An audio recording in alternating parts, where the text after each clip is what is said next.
Hello, and welcome to All Chat, No Charts, where we'll be bringing you up to speed on all the latest market intelligence with a twist.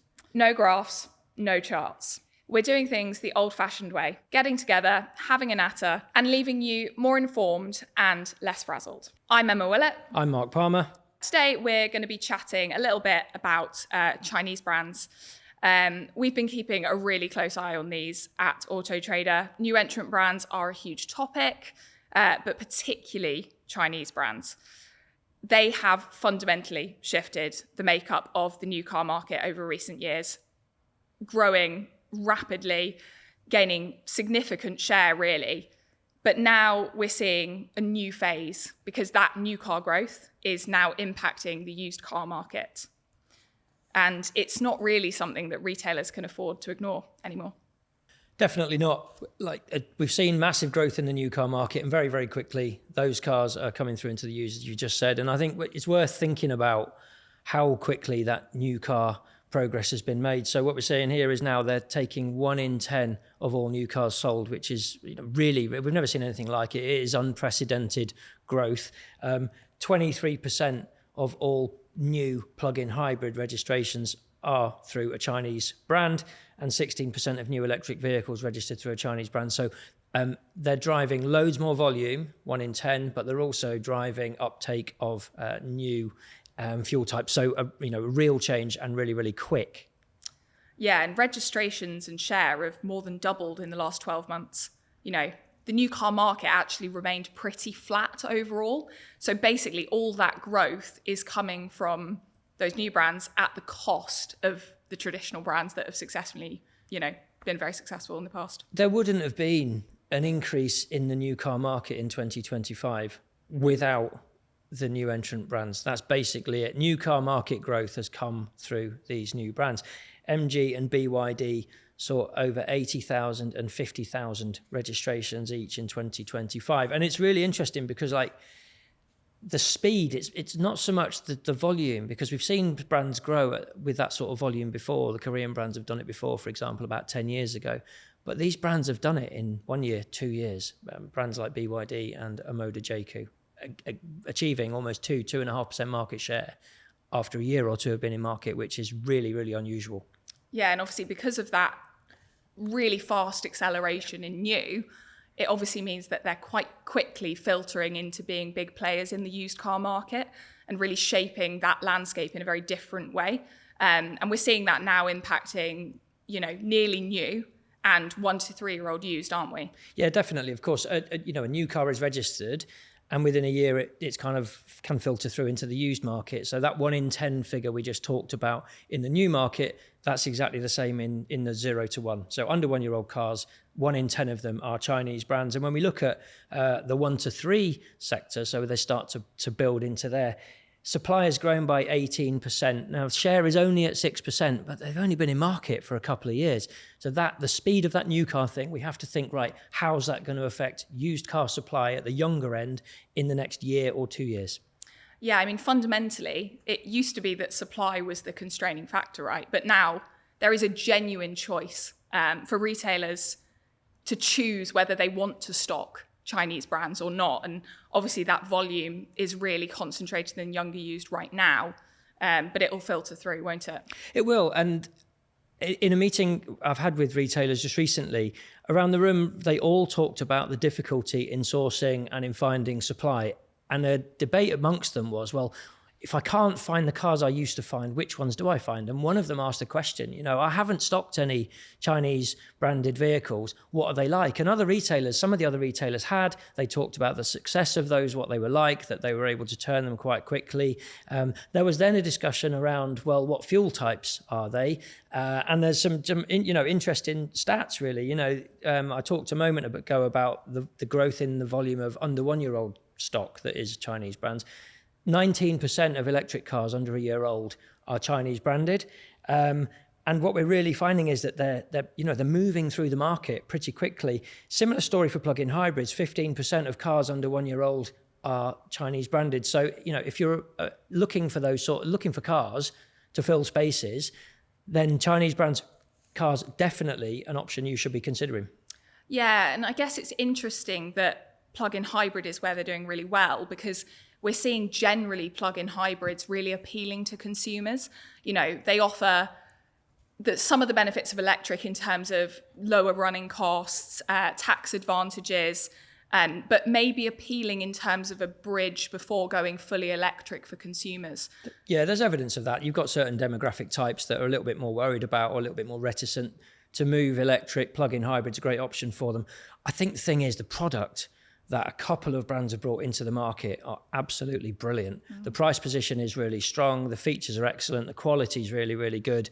And that's where we've seen the growth. You can see it in the market shares. New car market share, JQ's a big example, really. They've grown from basically nothing to nearly 2.5% market share in a year and a half, driven largely by plug-in hybrids. So they're really, really popular option. Yeah, and I think that's really evident in demand. And I think this is what will be really interesting to listeners to this podcast, is how consumers are actually really responding to that stock, which really reinforces what you're saying about the fact that it's just a good product. And that's only continuing to improve, isn't it? Yeah, you can tell whether things are working out quite well. I mean, there are different dynamics, of course, and different ways to read the numbers. But if we just take it really simply and think about a funnel, the Chinese brands take about 9% of stock.